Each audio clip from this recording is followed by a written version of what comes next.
جی السلام علیکم علی بھائی. وعلیکم السلام ورحمۃ اللہ وبرکاتہ. ولا حول ولا قوۃ الا باللہ.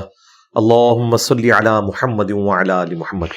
احسن بھائی، آپ کو ہماری اکیڈمی میں ویلکم ہے. اللہ کا نام لے کے شروع کریں. جی جزاک اللہ. پہلے تو یہ ہمارے لیے فخر کی بات ہے کہ آپ کے سامنے بیٹھ کے اور آپ کے ساتھ پوڈ کاسٹ کرنے کا موقع مل رہا ہے، تو ہم اس کے لیے آپ کے بہت شکر گزار ہیں. اور آپ پاکستان کے ان چند لوگوں میں سے ہیں جو ہمارے جیسی چھوٹی پوڈ کاسٹ والوں کو بھی موقع دیتے ہیں. اکثر لوگ تو ملین سبسکرائبرز یا جن کے بہت زیادہ سبسکرائبرز ہوتے ہیں ان کو موقع دیتے ہیں، تو بڑا مشکل ہے یہاں پہ اسٹیٹس کو توڑ کے اور اس طرح کا کام کرنا. تو ہم آپ کو خراج عقیدت بھی پیش کرتے ہیں اور آپ کا بہت شکریہ بھی ادا کرتے ہیں. جزاک اللہ خیر. اس کے بعد میں اپنے پہلے سوال سے آغاز کروں گا، اور وہ پوڈ کاسٹرز کے بارے میں ہی ہے کہ پوڈ کاسٹرز پورے پاکستان سے یہاں پہ میں اسے کہتا ہوں فیض لینے کے لیے آتے ہیں. ان کو سبسکرائبرز ملتے ہیں، ان کو ویوز ملتے ہیں جب آپ کی پوڈ کاسٹ کر کے جاتے ہیں. اور یہ کوئی ایسی چیز نہیں ہے کہ جو میں ہوا میں کر رہا ہوں، یہ فیکٹس ہیں کہ آپ کوئی بھی پوڈ کاسٹ اٹھا کے دیکھ لیں. جب وہ آپ کے ساتھ پوڈ کاسٹ کر کے جاتے ہیں تو ان کی جو ویورشپ ہوتی ہے وہ اور ان کے سبسکرائبرز بھی بڑھتے ہیں.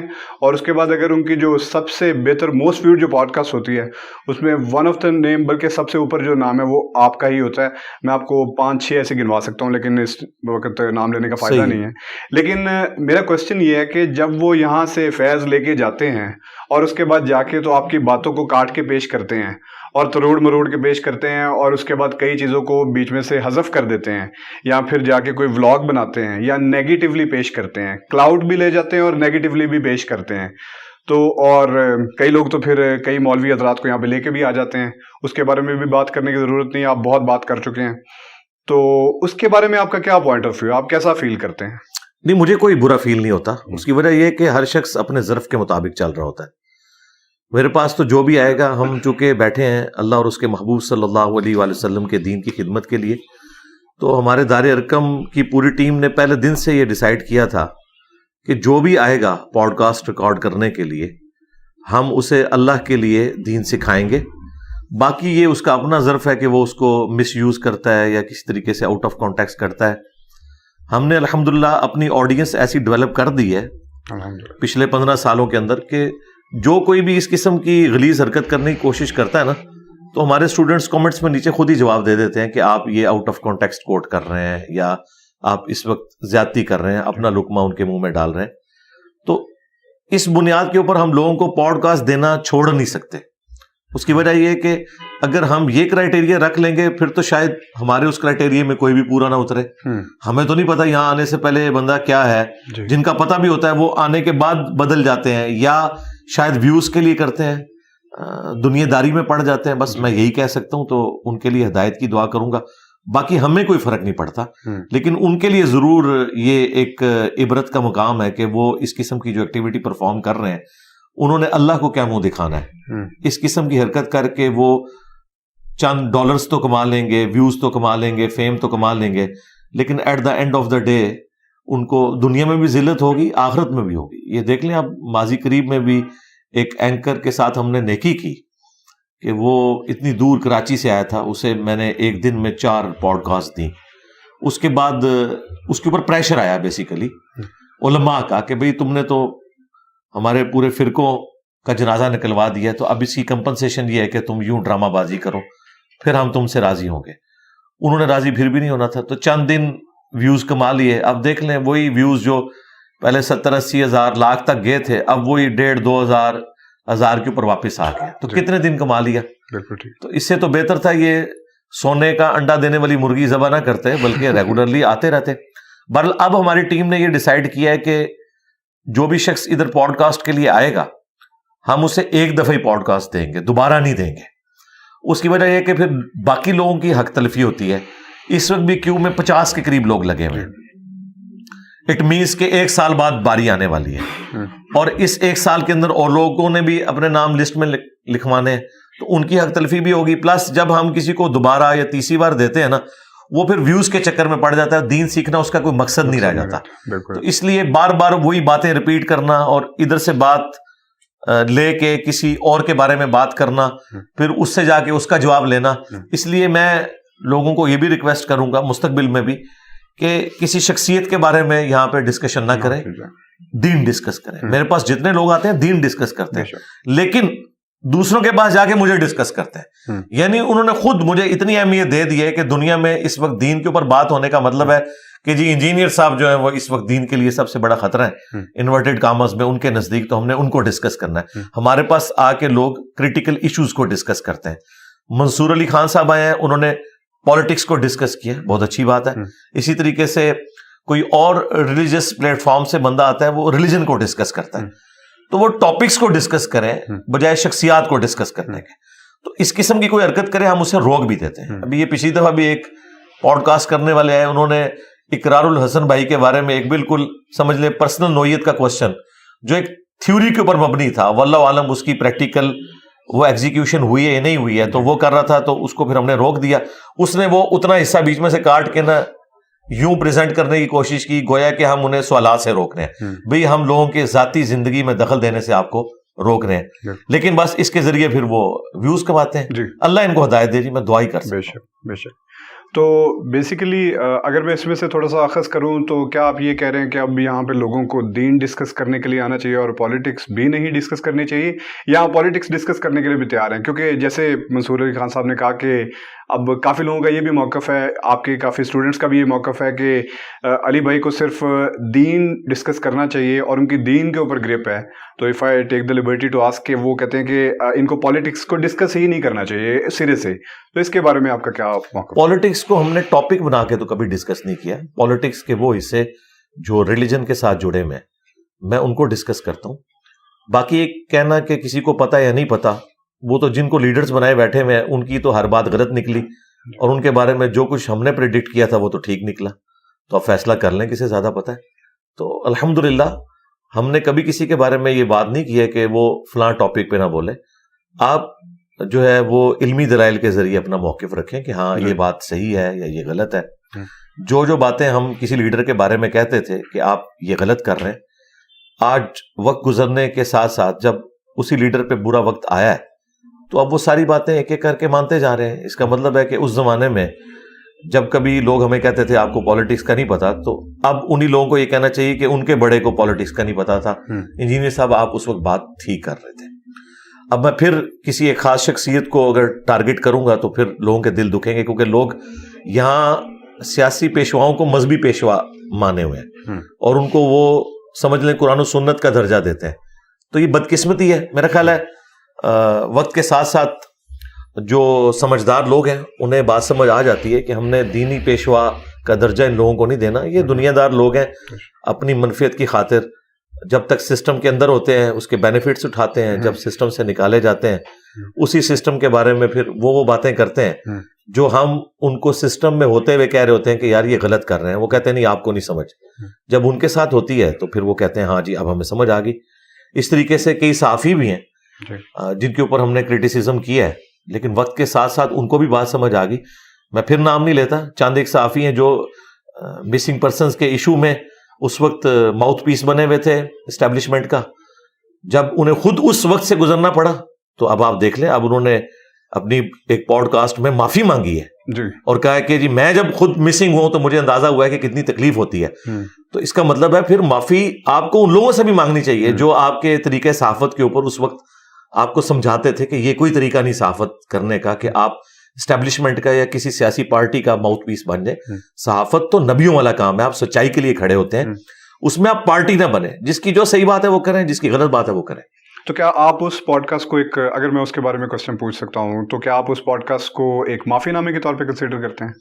نہیں, اس میں معافی نامہ بھی ہے یقیناً, اس میں انہوں نے بات کی ہے اور جو انہوں نے اپنے حوالے سے جو ان کے ساتھ زیادتی ہوئی ہے اس کا ذکر کیا, اور وہ تو ہم کنڈیم کرتے ہیں, ہم تو پہلے سے کنڈیم کرتے ہیں اس طرح کی زیادتیوں کو. بالکل ٹھیک. میں اپنے نیکسٹ کوشچن پہ موو آن کرنا چاہوں گا. علی بھائی, اسلامک موریلٹی کا کانسیپٹ جو ہے اس کی آپ کے نزدیک کیا ڈیفینیشن ہے؟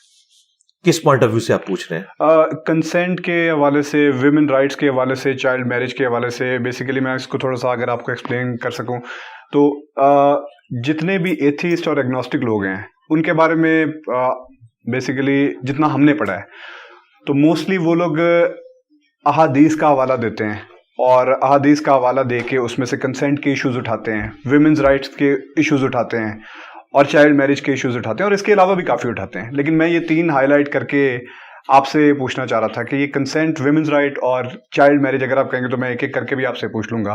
تو اس کے بارے میں کچھ احادیث ہیں جن کے اوپر وہ اعتراض اٹھاتے ہیں، بخاری 3780 اور اس طرح کی کئی احادیث. تو اس کے بارے میں آپ کا کیا پوائنٹ آف ویو ہے؟ ان کو ہم کس طرح سے جواب دیں؟ میں ایک جنیرک آنسر اس میں دوں گا.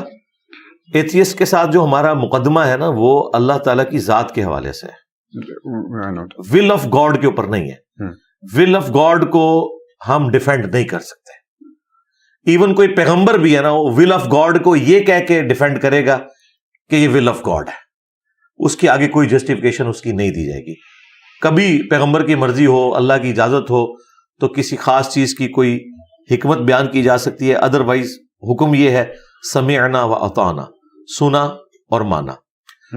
جب تک آپ اسلام کے باہر ہیں، آپ اسلام کو کوشچن کر سکتے ہیں، خدا کو کوشچن کر سکتے ہیں، لیکن ونس آپ نے گاڈ کو مان لیا پھر آپ کو ول آف گاڈ بھی ماننی پڑے گی. مثال کے طور پر اللہ تعالیٰ نے اس طرح کے تمام کوشچنس کے جواب میں سورہ الانبیاء میں فرمایا لا یسأل عما یفعل وہم یسألون. اللہ تعالیٰ سے کوئی نہیں پوچھ سکتا کہ اللہ نے فلاں کام کیوں کیا، اللہ سب کو پوچھ سکتا ہے. بے شک.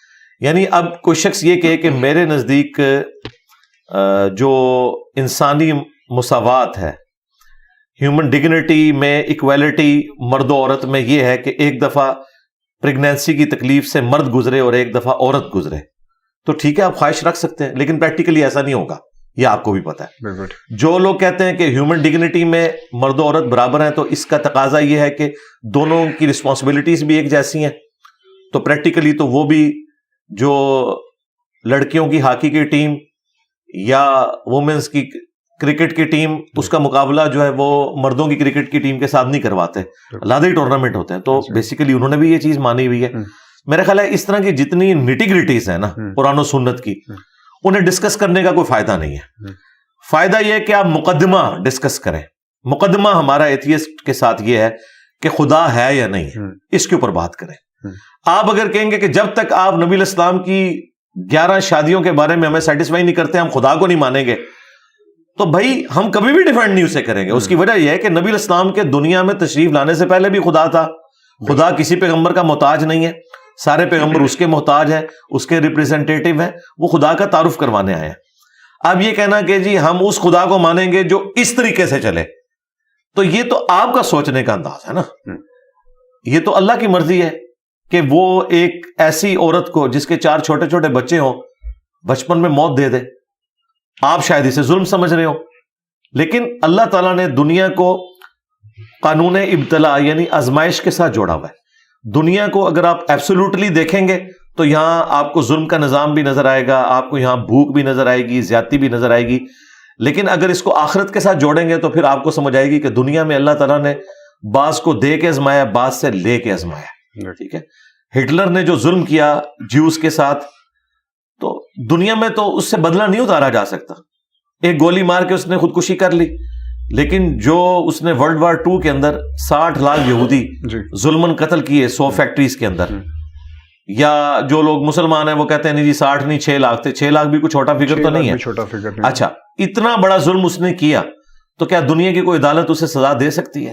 لیکن اللہ تعالیٰ قیامت والے دن اسے 6 لاکھ دفعہ زندہ کر کے 6 لاکھ دفعہ موت کی تکلیف سے گزار کے اس چیز کا بدلہ لے سکتا ہے.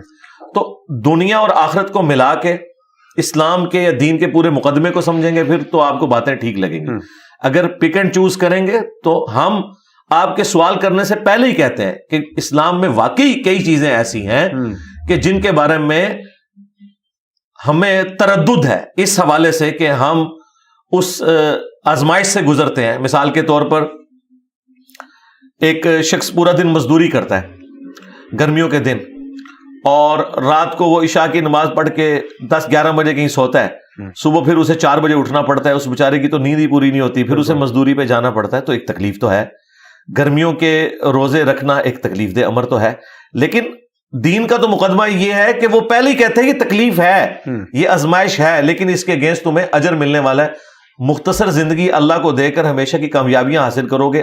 اگر آخرت اور جنت کی ہمیشہ کی زندگی کے ساتھ دنیا کے چند سال کی آزمائش کو جوڑ کے دیکھیں تو یہ سودا جو ہے وہ انسان کے نفع کا سودا ہے.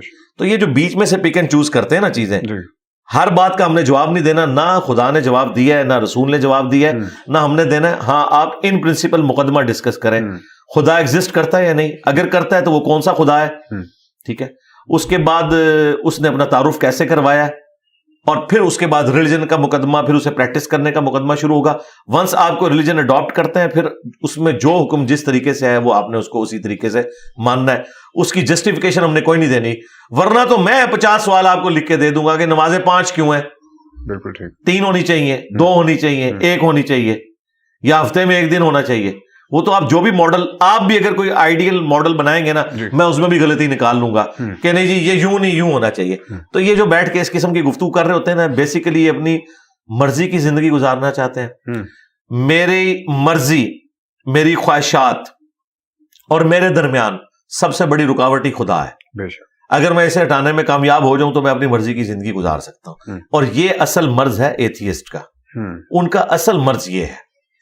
پلس دین کا جو مقدمہ وہ ایسے بھونڈے انداز میں پیش کیا گیا, پھر دین کی جو پرورٹڈ ایک مذہبی سوچ جو لوگوں کے اندر آ چکی ہے, جس کی وجہ سے خود مسلمان بھی جو ہے وہ ایک مسلمان ملک کے اندر رہتے ہوئے اپنی جان کو ونریبل سمجھ رہے ہوتے ہیں, ان چیزوں نے بھی لوگوں کو اسلام سے دور کیا. لہذا لوگوں کو بکش اسلام کی طرف بلائیں بجائے اس کے کہ پریکٹیکلی مسلمان کیا کر. اور اگر وہ بکش اسلام کی طرف آ جائیں اور وہ کہیں کہ ٹھیک ہے ہم آپ کے خدا کو مانتے ہیں, جس ایک خدا کو آپ مانتے ہیں ہم اسی کو مانتے ہیں, لیکن ہمیں آپ کی ان احادیث پہ اعتراض ہے, تو کیا وہ جو احادیث کی کتب کے اندر جتنی بھی احادیث کمپائل کی گئی ہیں, کیا آپ کون ان کو اس طرح سے ایکسپلین کر سکتا ہے کہ یہ ساری بالکل صحیح ہیں, جن کو صحیح لکھا گیا ہے؟ پہلے تو قرآن سے شروع کریں. جی بالکل. ان کو تو قرآن پہ بھی اعتراض ہے, اگر کیا ختم ہو جائے. نہیں, وہ اگر نہیں نہ ختم ہوا ان کا, ان کو تو قرآن پہ اعتراض ہے. بالکل. قرآن کی کئی چیزوں کے اوپر ان کو اعتراض ہے. قرآن میں چور کے ہاتھ کاٹنے کی سزا کے اوپر ان کو اعتراض ہے, تو وہ تو ہم ختم نہیں کر سکتے. تو اگر اس کو دوسرے پیرائے میں لے لیں کہ اگر ایک مسلمان ہو اور اسے احادیث پہ اعتراض ہو, ہاں, اب یہ بات پھر مسلمان سے ہم دین کا مقدمہ ڈسکس کریں گے. بالکل ٹھیک, ٹھیک ہے. اسے ہم کہیں گے کہ تم کیا سورس آف نالج صرف قرآن کو سمجھتے ہو یا سنت کو بھی؟ اگر وہ کہتا ہے میں صرف قرآن کو سمجھتا ہوں, تو اسے بتایا جائے گا کہ قرآن کا خود سورس سنت ہے. قرآن کی واحد اتھینٹسٹی ہمارے تک جو قرآن پہنچے وہ اجماع امت اور سنت ہے. سنت کو آپ عملی تواتر کہہ لیں, اجماع امت کہہ لیں, جو نسل در نسل ٹرانسفر ہوا ہے, اسی سنت نے باقی دین بھی ٹرانسفر کیا. یہ یاد رکھیے گا کہ سنت کا انکار کرنے والا گمراہ نہیں کافر ہے, کیونکہ یہ چیز ایگریڈ اپان ہے کہ اسلام 2 چیزوں کے اوپر کھڑا ہے, قرآن اور سنت کے اوپر. بے شک. باقی جو احادیث والا معاملہ ہے نا کہ وہ حدیث میں اور سنت میں فرق کرتے ہیں, وہ ایک الگ سے ایک بحث ہے. ہم سنت کے ریٹن ریکارڈ کو ہی احادیث سمجھتے ہیں. چند ایک احادیث کے اوپر آپ کوئی ریزرویشن رکھ سکتے ہیں کہ یہ احادیث نبی علیہ السلام سے ثابت ہے یا نہیں ثابت, لیکن جو تواتر سے چیزیں نقل ہوئی ہیں جن کے اوپر امت میں کوئی دوسری رائے نہیں پائی جاتی ہے, شروع سے وہ ایک رائے چل رہی ہے. مثال کے طور پر جو شادی شدہ زانی ہے اس کی سزا رجم ہے, اس کے اوپر سنی شیعہ اور تمام کے تمام لوگوں کا اجماع ہے, اور یہ سنت کے ذریعے ٹرانسفر ہوئی ہے, اسی سنت کے ذریعے جس کے ذریعے قرآن ٹرانسفر ہوا ہے. قرآن ہمارے سامنے تو نازل نہیں ہوا, ہمیں کیسے پتا یہ وہی کتاب ہے؟ نسل در نسل مسلمانوں نے ٹرانسفر کیا. اسی طریقے سے نسل در نسل مسلمانوں نے کئی عقائد ٹرانسفر کیے ہیں. ختم نبوت کا عقیدہ جو قادیانیوں نے ایک فاسد قسم کی اس کی تفسیر کر کے آؤٹ آف کانٹیکسٹ چیزوں کو پیش کرنے کی کوشش کی ہے اور امتی نبی کا ایک ڈرامہ رچایا ہے, قرآن و سنت تو بالکل اس سے خالی ہے. ایسے لوگوں کے بارے میں تو خلفائے راشدین کا ایٹیچیوڈ یہ ہے جو کچھ مسلمہ کذاب کے ساتھ ہوا ہے. تو اب اگر کوئی شخص کہتا ہے کہ مجھے آج دین زیادہ سمجھ آیا ہے, تو ہم اسے کہیں گے بھئی یہ نظریہ پہلے کہیں ایگزسٹ کرتا تھا امت میں. تو بخاری اور مسلم اہل سنت کے یہاں تو کم از کم اس کے حوالے سے اتفاق پایا جاتا ہے. جن احادیث کے اوپر یہ لوگ اعتراض کرتے ہیں اور اعتراض یہ کرتے ہیں یہ قرآن سے ٹکراتی ہیں, تو وہ قرآن سے 180 ڈگری نہیں ٹکرا رہی ہوتی, بلکہ قرآن کسی معاملے میں خاموش ہوتا ہے, اس کی ایکسپلینیشن موجود ہوتی ہے. یہ ان کے سوچنے کے مطابق ٹکرا رہی ہے. ٹکرانے کا تو مطلب ہے 180 ڈگری سٹیٹمنٹ ہو. اگر 180 ڈگری سٹیٹمنٹ ہو پھر ان کی بات ہم ماننے کے لیے تیار ہیں. ہم تو سمجھتے ہیں کہ بخاری مسلم میں کوئی ایسی چیز موجود نہیں ہے. قرآن میں بھی بعض آیات بعض سے ٹکرا رہی ہوتی ہیں, لیکن ایک آپٹیمل سولوشن ہوتا ہے, وہ اس کا کانٹیکسٹ بتا رہا ہوتا ہے. یہ کس کانٹیکسٹ میں آیت ہے, یہ کس کانٹیکسٹ میں آیت ہے. جب ٹوٹیلٹی میں دیکھتے ہیں تو مقدمہ بالکل کلیئر ہو جاتا ہے. تو ایسے لوگوں سے ہم کہیں گے کہ آپ کوئی پریکٹیکل مثال لے کے آئیں کہ یہ ایک حدیث ہے جس کو امت مانے ہوئے ہے اور یہ قرآن کے بھی خلاف ہے. ہمارے نزدیک تو کوئی ایسی حدیث نہیں. جیسے میں اسی طرف یہ آ رہا تھا, کچھ جب آپ سے پوڈ کاسٹ کرنے کی بات میں نے کچھ دوستوں سے جو آپ کے کافی ناقدین ہیں ان سے کی, تو انہوں نے کہا کہ یہ کوشچن ضرور پوچھیے گا.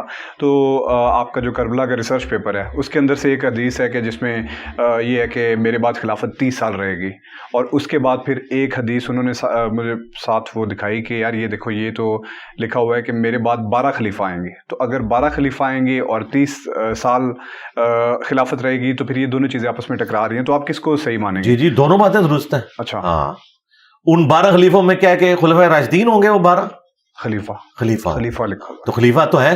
خلیفہ تو ہم ان معنوں میں یزید کو بھی مانتے ہیں, حضرت معاویہ کو بھی ہم خلیفہ مانتے ہیں, لیکن خلیفہ راشد نہیں ہے.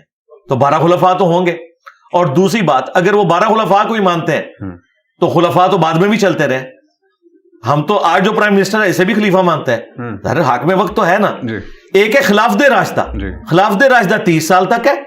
باقی جو حکمران ہیں خلیفہ ہیں وہ تو ہوں گے. یہ دونوں چیزیں کہاں سے ٹکرائیں گی؟ یہ ٹکراتی تو نہیں ہے, یہ ان کے زوم میں ٹکراتی ہیں نا. یہ کہاں سے ٹکرا گی؟ اور دوسرا, اہل سنت میں کس کا یہ انکار ہے؟ پھر ہم ان سے یہ بات کریں گے, وہ حدیث کو چونکہ حجت مانتے ہیں نا, ان سے پوچھیں کہ اہل سنت میں کس کا یہ دعویٰ ہے کہ خلفائے راشدین کے بعد جو خلیفہ ہیں وہ بھی خلیفہ راشد ہے؟ کسی کا بھی دعویٰ نہیں. ایون جو لوگ بنو امیہ کا جھوٹا دفاع کرتے ہیں وہ بھی حضرت معاویہ رضی اللہ تعالیٰ عنہ کی جب غلطیاں بخاری مسلم میں ہائی لائٹ ہم کرتے ہیں تو وہ کہتے ہیں کہ یہ غلطیاں مانتے ہیں, ہم انہیں کوئی خلیفہ راشد تو نہیں مانتے. وہ ایک حکمران تھے اور حکمران سے مس ہینڈلنگ ہو جاتی ہے, لیکن وہ صحابی ہیں, ان کا یہ مرتبہ ہے, یہ کرتے ہیں. غلطیوں کو جسٹیفائی نہیں وہ کرتے. غلطیوں کو کیسے جسٹیفائی کر سکتے ہیں؟ وہ یہ کہتے ہیں کہ ہم ان کو کوئی حضرت ابوبکر عمر عثمان و علی کی طرح تو نہیں مانتے. تو کیا پوری دنیا میں مسلمان اجماع امت نہیں کیے ہوئے کہ اہل سنت کے ہاں 4 خلفائے راشدین ہیں؟ جائے غیر مسلموں سے بھی پوچھ لیں وہ خلفائے راشدین کن کو کہتے ہیں؟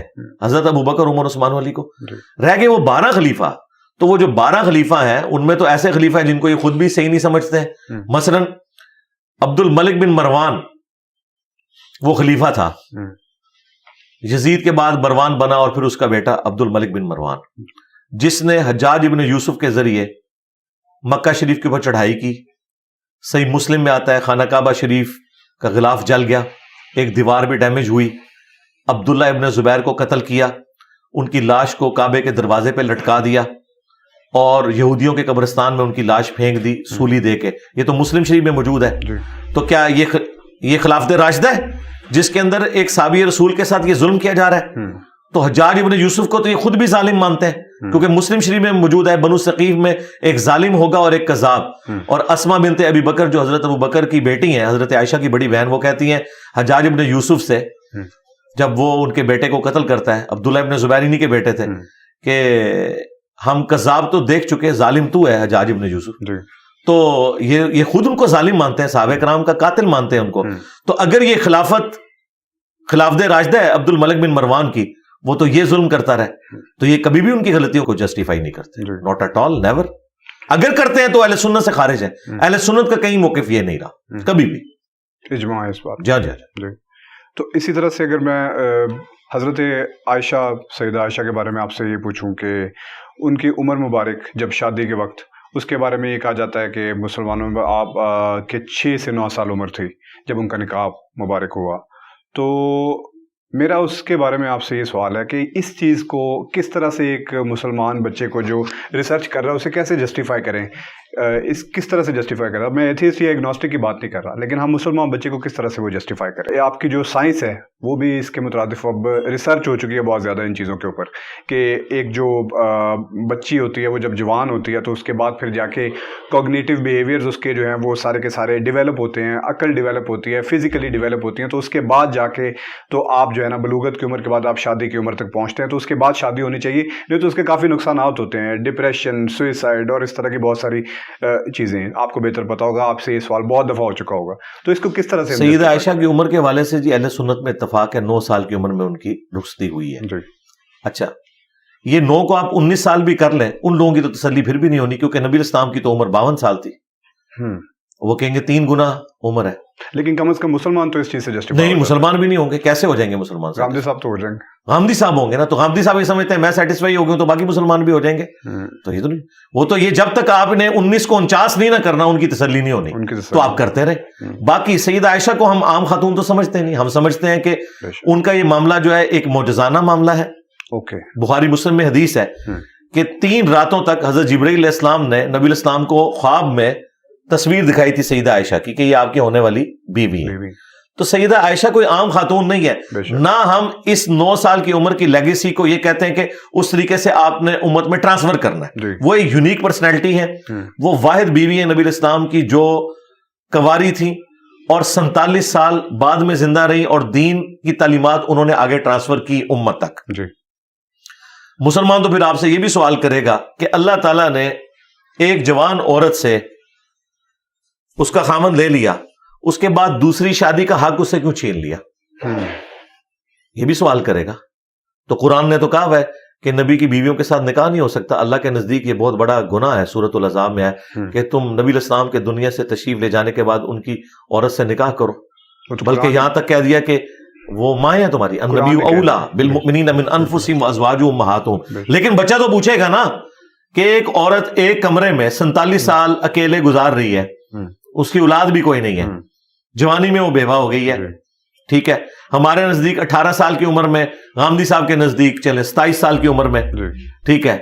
اب پوری زندگی اس نے بغیر خامند کے گزاری ہے. تو پھر غامدی صاحب سے اگر کوئی بچہ یہ پوچھے کہ اللہ تعالیٰ نے اس عورت سے یہ حق کیوں لے لیا کہ وہ اکیلے زندگی گزارے گی, تو ہم کیا کہیں گے کہ اللہ تعالیٰ کی ول تھی, ان کو سٹیٹس بہت بڑا ملنے والا ہے کہ وہ دنیا اور آخرت میں نبی علیہ السلام کی بیوی ہے, امت کی ماں ہے. اما عائشہ سے بھی کوئی پوچھ لینا کہ ان کی مرضی کیا ہے. تو اس طرح کی چیزوں کو اٹھانا, ان کا اینڈ رزلٹ یہ ہوگا کہ آپ ایک مسئلے کو حل کریں گے, دوسرا مسئلہ کوئی سر اٹھا لے گا. اگر تو ہونا کہ ہم امت میں یہ ترغیب دلاتے ہوں کہ 9 سال کی عمر میں ایسا ہونا چاہیے. سیدہ عائشہ 9 سال کی عمر میں بالغ تھی, یہ انڈرسٹوڈ ہے, تبھی ان کی رخصتی ہوئی. بالغ کوئی 9 سال کی عمر میں ہو, 12 سال کی عمر میں ہو, 12 میں تو مان ہی لیتے ہیں نا, 11 کہتے ہیں نہیں, 9 کوئی ملینز میں ایک کیس ہوتا ہے. ہم مانتے ہیں کہ ہماری ماں ملینز میں ایک ہے, ٹھیک ہے, اپنے مرتبے میں بھی اور اپنی ڈیوٹیز کے اندر بھی.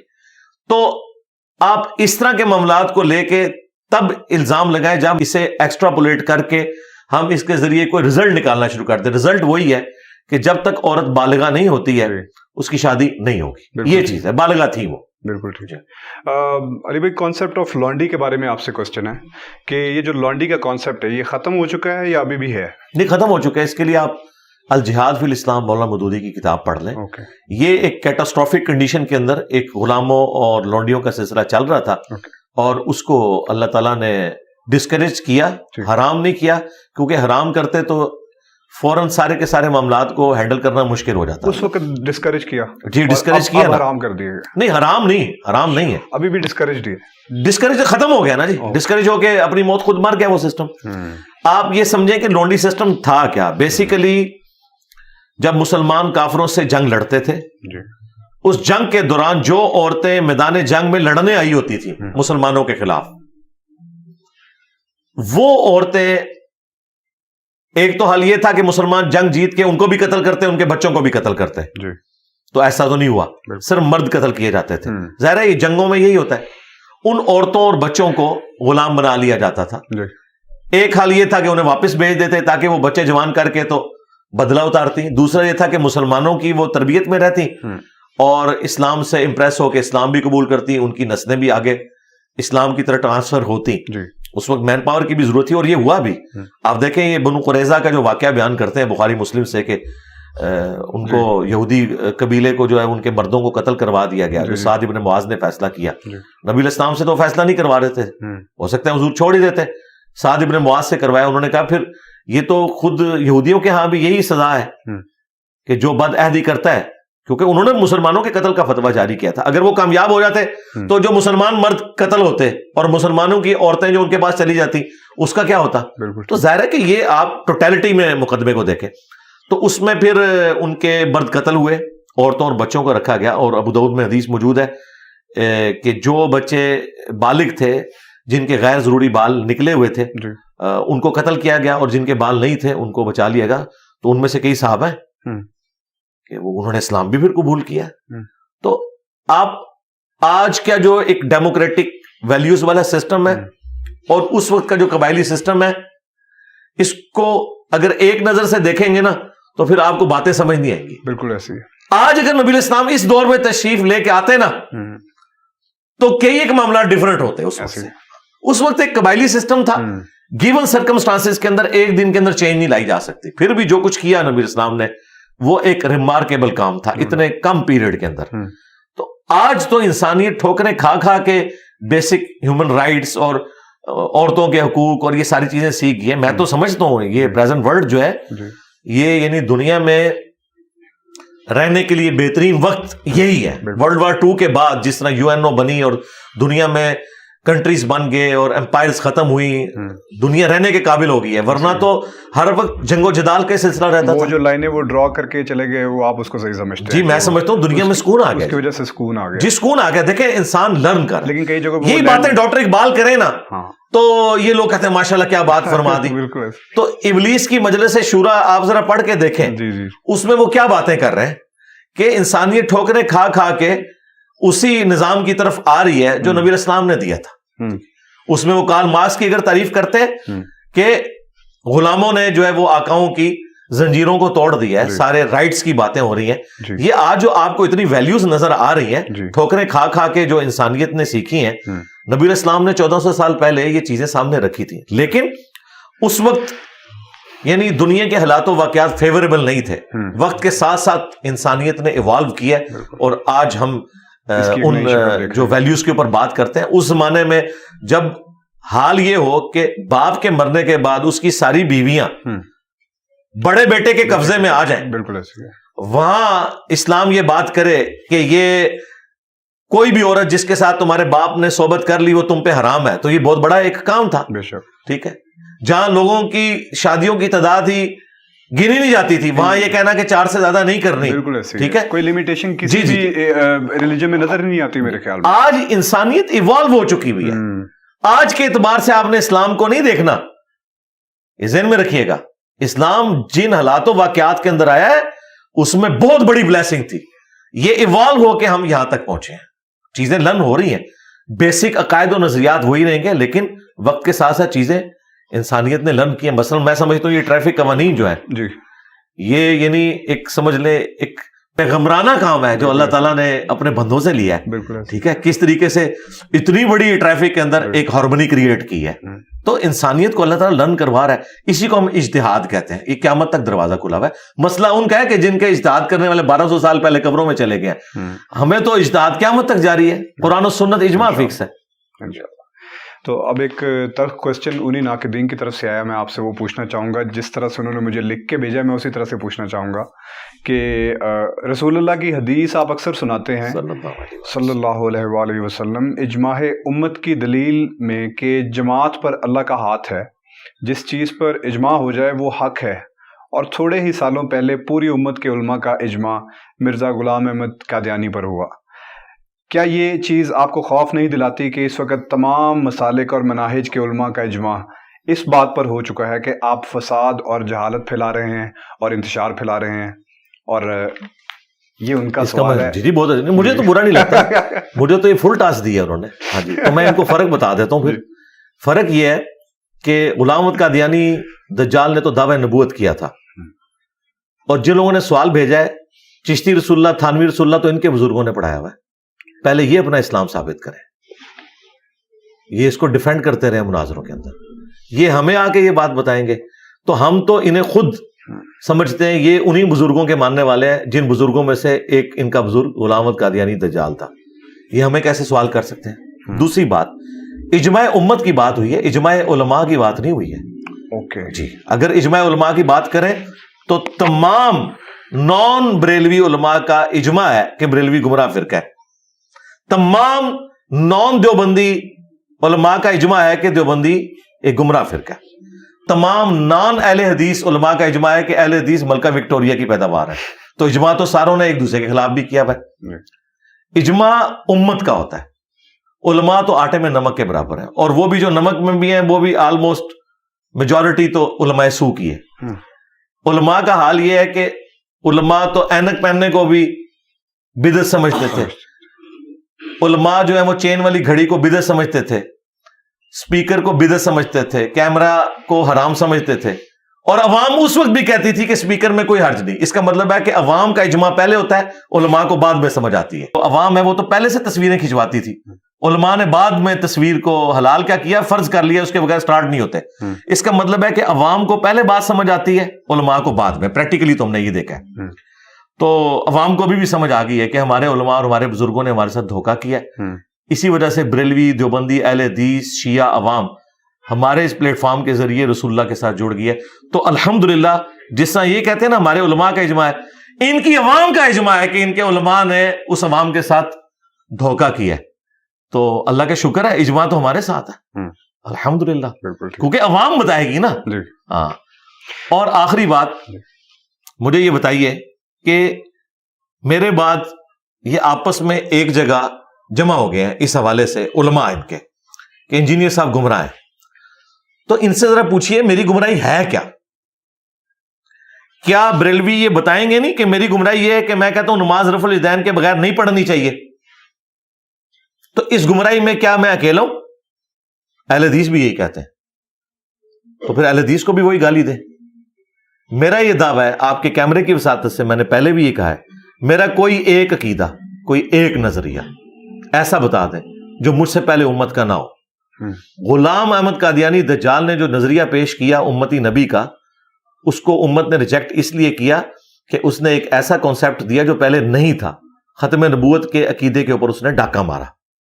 ٹھیک ہے, چشتی رسول اللہ, تھانوی رسول اللہ تو ان کی کتابوں میں نکل رہا ہے, انہوں نے پرنٹ کیا ہے. یہ کہتے ہیں کتابیں بدل گئی ہیں تو پہلے مناظرے کیوں کیے تھے؟ اور جو 100 سال پہلے بزرگ فوت ہوئے ہیں ان کی کتابوں میں موجود ہے. تھانوی صاحب کو فوت ہوئے 70 سال ہوئے ہیں, پیر میر علی شاہ صاحب کو فوت ہوئے بمشکل 80 سال ہوئے ہیں, احمد بریلوی کو 100 سال ہوئے ہیں. ہم نے تو ان سے بھی چشتی رسول اللہ ثابت کر دیا, ان کے قلم کی تو سیاہی بھی خشک نہیں ہوئی ہے. یہ کیا کریں گے؟ ان کے بزرگوں نے تو یہ کچھ کیا ہوا ہے. تو نیا نظریہ تو انہوں نے دیا ہے. میرا کوئی ایک نظریہ بتا دیں کہ ہاں جی انجینئر صاحب جو یہ بات کرتے ہیں نا, یہ پہلے امت میں کسی کا نظریہ نہیں تھا. میں اگر حضرت معاویہ رضی اللہ تعالیٰ عنہ سے اختلاف رکھتا ہوں حضرت علی کی سپورٹ میں, میری ذاتی تو کوئی ان کے ساتھ کوئی مسئلہ نہیں ہے. مجھے تو نبی نے حکم دیا علیکم بسنتی و سنت الخلفاء الراشدین المہدیین, تو میرے پاس آپشن یہ ہے کہ میں حضرت علی کی سپورٹ میں کھڑا ہوں. تو کیا حضرت علی کی سپورٹ میں کھڑے ہو کر بنو امیہ کے بارے میں جو موقف میرا ہے, جو احترام کے دائرے میں, اس سے ورسٹ فارم میں کیا شیعہ کے ہاں نہیں پایا جاتا؟ پایا جاتا ہے. اسی طریقے سے قبروں پہ عمارتیں اور مزارات بنانے کے حوالے سے جو میرا موقف ہے, کیا یہی موقف علماء عرب اور اہل حدیث علماء کا نہیں ہے؟ بالکل پایا جاتا ہے. تو میں نے تو کوئی نیا نظریہ پیش ہی نہیں کیا. میرے تمام نظریات وہی ہیں جو آلریڈی مسلمانوں میں تھے. یہ ضرور تھا کہ کچھ فرقے نے کچھ نظریات لیے ہوئے تھے, کچھ فرقے نے دوسرے والے نظریات لیے ہوئے تھے. میں نے سب کو کمبائنڈ کر کے جس کی جو پازیٹیو بات ہے وہ لی ہے. بس یہی آپ کی غلطی ہے. جی غلطی نہیں ہے, یہ میرا فخر ہے اللہ کے فضل سے. اور آخری بات, غلام احمد قادیانی تو حنفی تھا, وہ بغیر رفع الیدین کے نماز پڑھتا تھا. تو میرا خیال ہے جو لوگ رفع الیدین نہیں کرتے انہیں فکر کرنی چاہیے کہیں وہ قادیانی کی روحانی اولاد تو نہیں ہے, شیطانی اولاد. ہمارے اسٹوڈنٹس تو رفع الیدین سے نماز پڑھتے ہیں جو بخاری و مسلم میں طریقہ لکھا ہوا ہے نبی الاسلام کا. تو قادیانی حنفی ہیں, دیوبندی بھی حنفی ہیں, بریلوی بھی حنفی ہیں. اور انہوں نے کیا جھوٹ مشہور کیا تھا کہ جو رفع الیدین شروع کرتا ہے وہ قادیانی ہو جاتا ہے. یہ انہوں نے اہل حدیث کو چپ کروانے کے لیے ایک جھوٹ بولا ہوا تھا. سب سے پہلے آ کے میں نے ان کا میک اپ صاف کیا, کوئی قادیانی تو حنفی ہیں, جاؤ قادیانی کی عبادت گاہ میں جا کے دیکھ لو نماز وہ کس طریقے پہ پڑھتے ہیں. ان کے تو جو بڑے خلیفہ صاحب ہیں ان کا بیان ہے کہ ہم حنفی ہیں. تو فکر تو اب آپ کو کرنی چاہیے کہ یہ حیران کن بات ہے کہ چشتی رسول اللہ والا واقعہ جس بزرگ کی طرف منسوب ہے, بزرگوں کے بارے میں ہم حسن ظن رکھ لیتے ہیں, ہو سکتا ہے انہوں نے نہ کہا, بل وہ بھی حنفی تھے, معین الدین چشتی صاحب. اچھا, تھانوی رسول اللہ کا واقعہ جس کے منسوب ہے اشرف تھانوی صاحب, وہ بھی حنفی تھے. اور غلام احمد قادیانی دجال وہ بھی حنفی ہے. تو اب یہ فیصلہ کر لیں بھائی. اگر نہیں تسلی ہوئی میں اور کروا دیتا ہوں. میری ہوگی, ان کی کروانی تو کروا. نہیں, میرے خیال جتنی کروا لی ہے ابھی تو آپ کی تسلی کے لیے اتنا ہی کافی ہے کہ آپ لوگ بھی حنفی ہیں اور قادیانی بھی حنفی ہیں. تو میرا اس کے ساتھ کوئی لینا دینا ہی نہیں. آپ فکر کریں کہ آپ کے بزرگ اور آپ کے بزرگوں میں چشتی رسول اللہ, تھانوی رسول اللہ نکلا ہے. میں تو محمد رسول اللہ کا ماننے والا ہوں صلی اللہ علیہ وآلہ وسلم. ایک مولانا صاحب نے 60 آیت کی کمپائلیشن کی ہے, ایک کمپائلیشن بنا کے انہوں نے مجھے ویڈیو بھیجی کہ یار یہ 60 قرآن کی قرأت کے اندر غلطیاں ہیں جس میں زیر زبر پیش کی غلطیاں ہیں جو علی بھائی کر رہے ہیں. تو ان کا کوشچن یہ تھا کہ آپ اپنی قرآن پہ تجوید کی گرپ ہونے کا دعویٰ کرتے ہیں, تو اگر یہ غلطیاں ہیں تو پھر آپ کو کم از کم وہ دعویٰ تو نہیں کرنا چاہیے.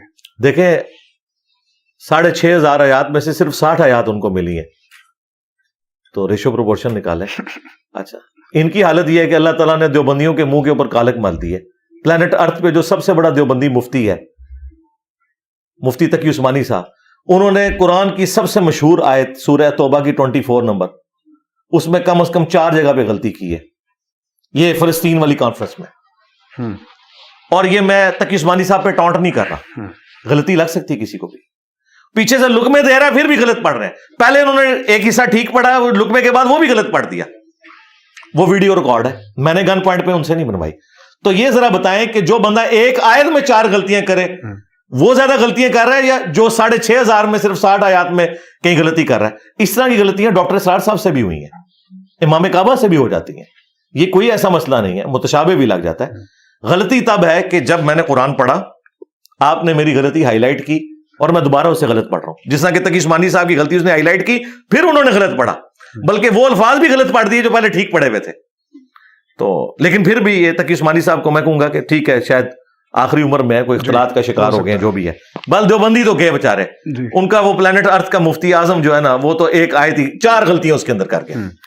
تو میں نے اس میں دعویٰ کیا تھا کہ قرآن پاک کی کوئی صورت, تمہارے جو ٹاپ کے 3 بڑے بزرگ ہیں نا, تقی عثمانی صاحب دیوبندیوں کے, بریلویوں کے مفتی منیب صاحب, ساجد میر صاحب اہل حدیث کے, اپنی مرضی کی کوئی صورت کسی قاری کے پاس پریکٹس کر کے 1 مہینے کا ٹائم لے لیں, 2 مہینے کا ٹائم, اس کی ویڈیو بنائیں, ویڈیو اپلوڈ کر کے مجھ سے رابطہ کریں. میں اگلا سورج طلوع نہیں ہونے دوں گا, وہی صورت میں بھی تلاوت کروں گا, پھر عوام فیصلہ کرے گی کس کی قرات بہتر ہے. ان میں سے کوئی بھی قاری نہیں, میں آپ کو بتاؤں. عربی آنا اور چیز ہے, عربی تو غامدی صاحب کو بھی آتی ہے, قرآن مجہول پڑھتے ہیں, بالکل غلط قرآن پڑھتے ہیں. یہ لوگ سمجھتے ہیں زبر زیر کو غلط پڑھنا غلطی ہے. قاریوں کے نزدیک ہا صحیح نہ نکلا, واد, ذال, وا, ثا, یہ بھی لحن جلی ہے. وہ یہ سارے علماء کرتے ہیں, یہ الفاظ بھی غلط بولتے ہیں. قرآن تو بالکل علماء کو نہیں آتا. عربی پڑھنے سے, زبر زیر صحیح پڑھنے سے آپ سمجھتے ہیں وہ ٹھیک پڑھ رہے ہیں. قاریوں کے نزدیک تو وہ بھی ٹھیک نہیں ہے جب تک کہ وہ اس طریقے سے قل پڑھ رہے ہیں تو قل کی آواز نکلے. قل قل ان کنتم, اس کو وہ غلط کہہ دیں گے. قاری کہیں گے قل ان کنتم, وہ اخوا بھی ہوگا. میں کہتا ہوں یہ پریکٹس کر لیں, میں نے کتنا بڑا چیلنج دیا ہے. کوئی صورت مشکل سے مشکل سلیکٹ کر لیں, یہ لے لیں 1 مہینوں کا ٹائم, مجھے 1 رات کا ٹائم دے دیں, میں وہ تلاوت کر کے, تاکہ آپ یہ کہیں اس نے سیکھی بھی نہیں ہے. تو میں نے قرات میرے بھائی میٹرک میں 1992 میں نے سیکھ لی تھی الحمدللہ. اور مجھے یعنی کوئی بات کہنے میں آر نہیں ہے کہ جن کو انہوں نے اپنا بڑا مانا ہوا ہے نا, وہ قرات عربی لہجے میں کر ہی نہیں سکتے. مجہول قرآن پڑھتے ہیں, احادیث بھی مجہول پڑھ رہے ہوتے ہیں. اور ایون علماء عرب بھی عام گفتگو میں ان کی عربی بھی مجہول ہوتی ہے. اللہم صلی علی محمد, یہ لفظ ہے اللہم صلی علی محمد, صلی نہیں ہے صلی ہے, لیکن قرآن کے علاوہ باقی جگہ مجہول عربی چل جاتی ہے, لیکن معروف عربی وہی ہے صلی علی. ہم بھی کئی بار صلی علی پڑھ دیتے ہیں, لیکن قرآن میں آپ نے اس کو معروف ہی پڑھنا ہے.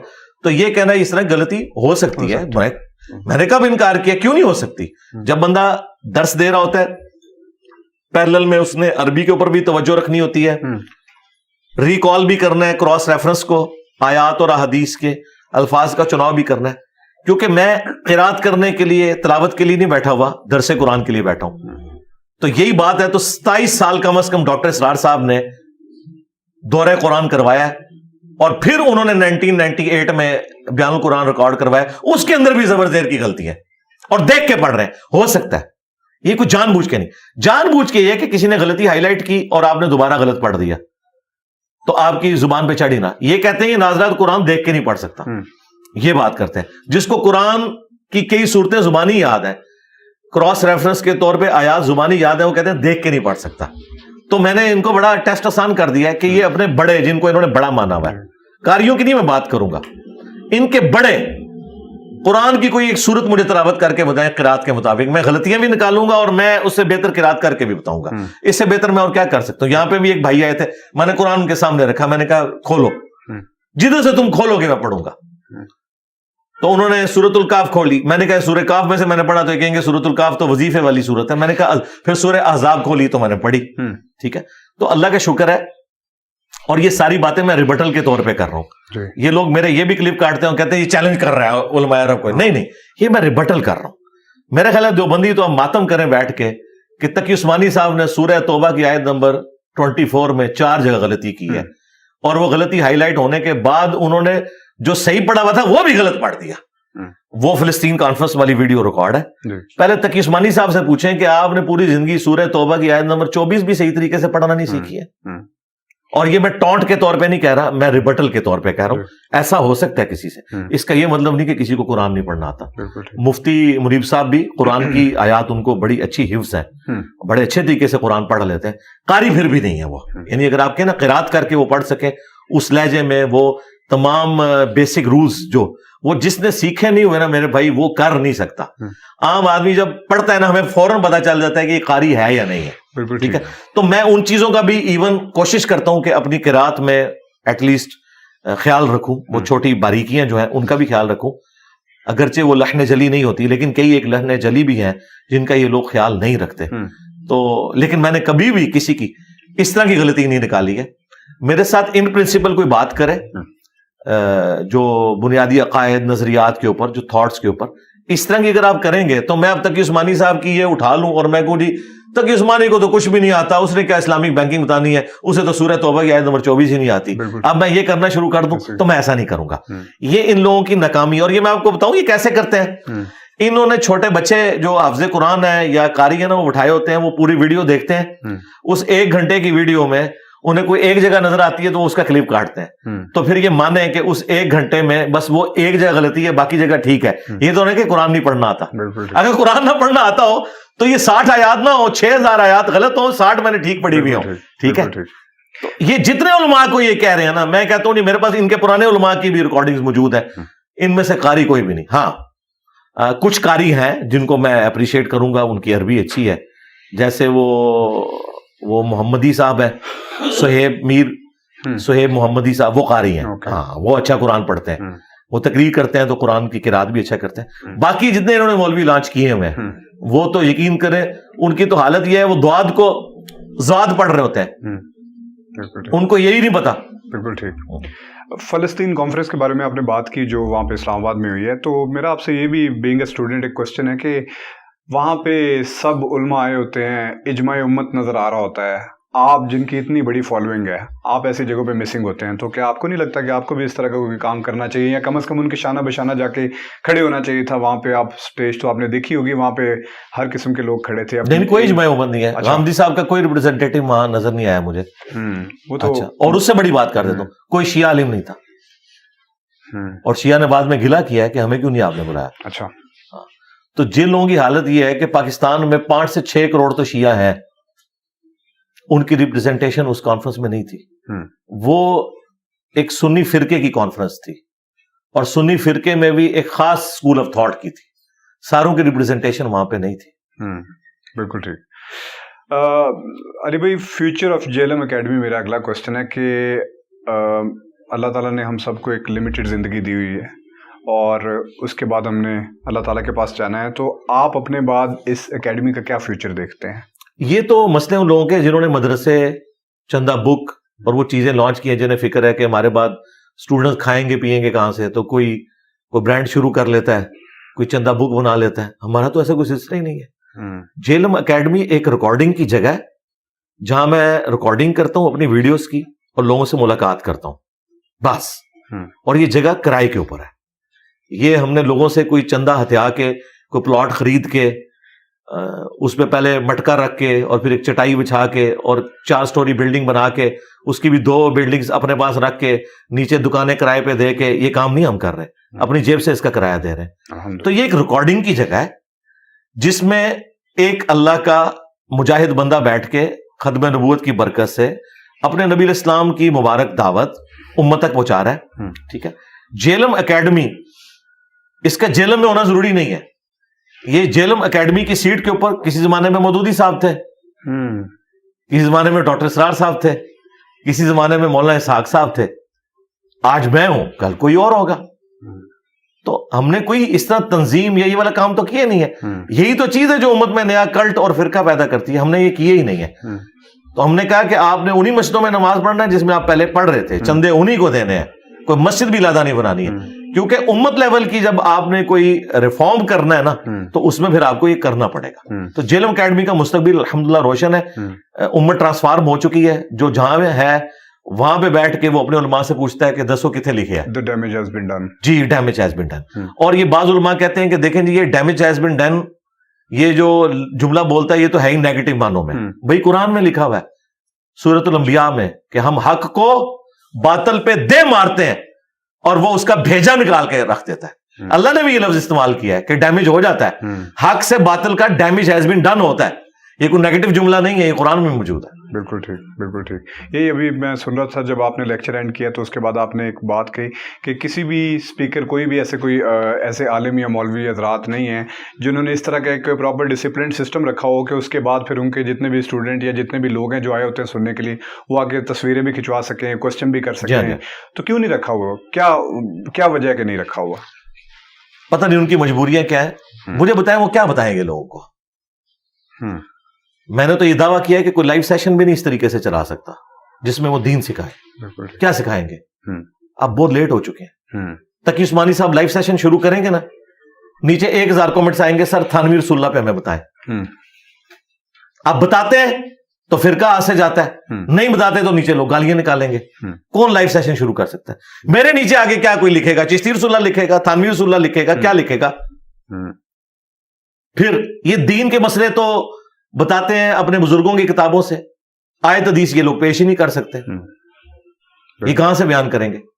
تو یہ اپنے فرقے کی خدمت ان چند ایک فتاوا کو سمجھتے ہیں جو ان کو کوئی لیٹر لکھ دیتا ہے کہ جی یہ میرے نکاح طلاق کا مسئلہ ہے, بتائیں کیا مسئلہ ہے.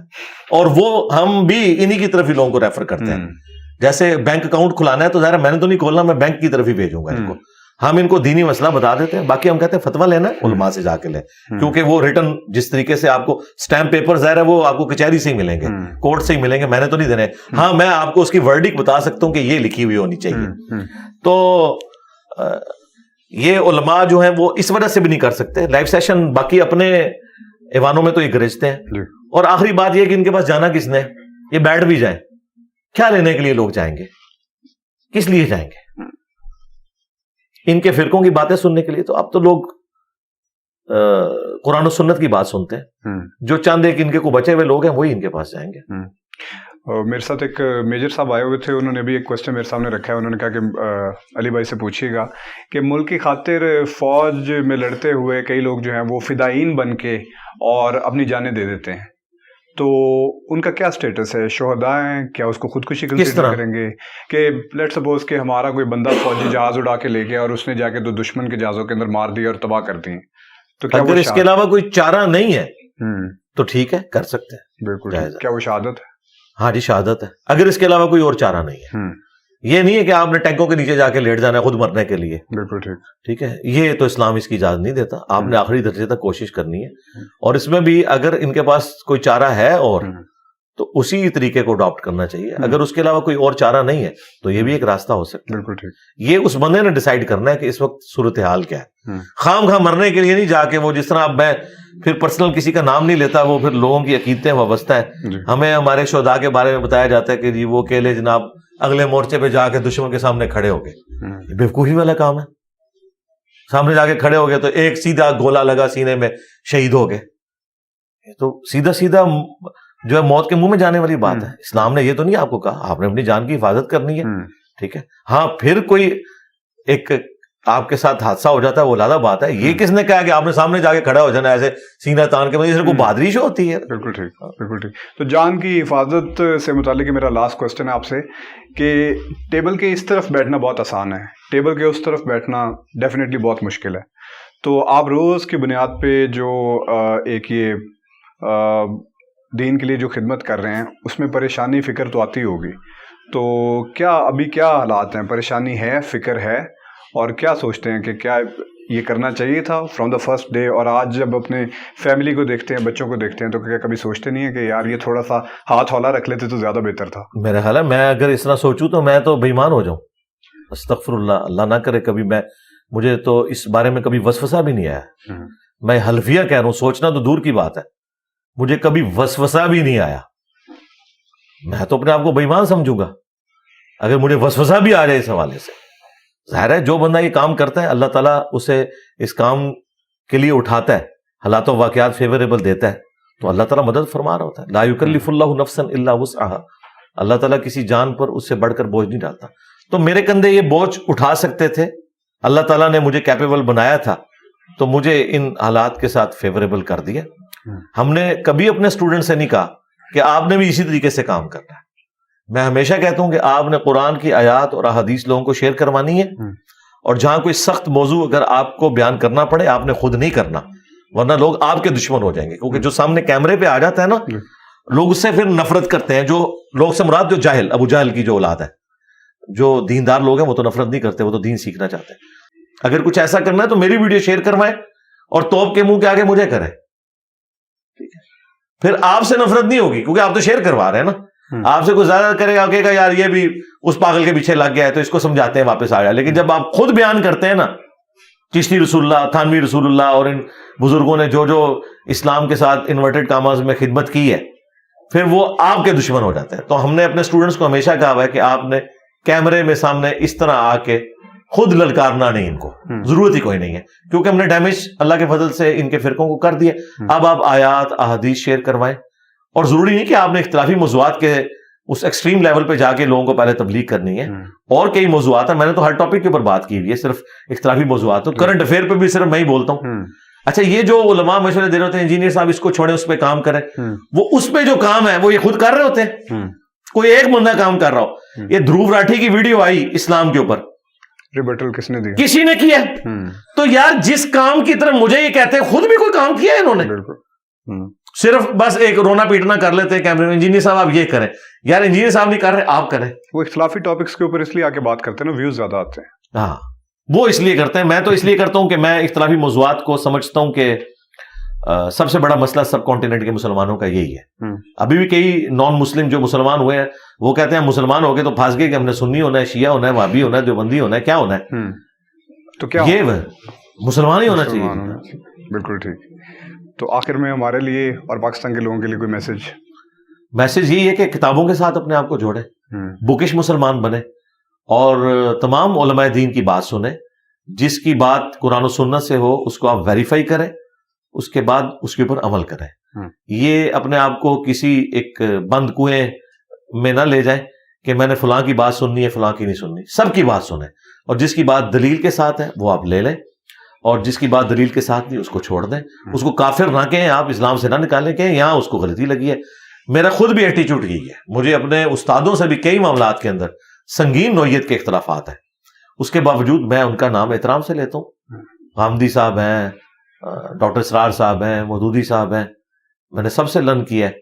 پیر نصیر الدین نصیر صاحب، غلام سعیدی صاحب، مولانا الیاس قادری صاحب، طارق جمیل صاحب، ساروں سے میں نے کچھ نہ کچھ لرن کیا ہے. جب میں اختلاف ان سے کرتا ہوں لیکن میں انہیں زیرو سے ملٹیپلائی نہیں کرتا. لیکن وہ لوگ کہ جن کے یعنی آپ سمجھ لیں ماننے والے کروڑوں کی تعداد میں، اور انہوں نے ایک پورا فرقہ اور کلٹ بنا کے اس امت کی جمعیت کو توڑا ہے، ٹھیک ہے، جو بڑے مجرمین ہیں، ان کے بارے میں ہم بالکل نرم گوشہ رکھنے کے لیے تیار نہیں ہیں. ہاں، صحیح بات اگر کوئی کریں گے وہ ہم لیں گے. وہ شیطان بھی اگر صحیح بات کرے گا نا ہم اس کی بھی تصدیق کریں گے. لیکن یہ کہ ہم ان کو اس طریقے سے بڑا مان لیں جس طرح ان کے ماننے والوں نے بڑا مانا ہوا ہے تو نہیں. میں سمجھتا ہوں جس نے امت کی جمعیت کو توڑ دیا وہ تو امت لیول کا مجرم ہے، اس کے ساتھ ٹریٹمنٹ بھی امت لیول کی ہونی چاہیے. جزاک اللہ علی بھائی، thank you for being with us. جزاک اٹ واز اے پلیزر. جزاک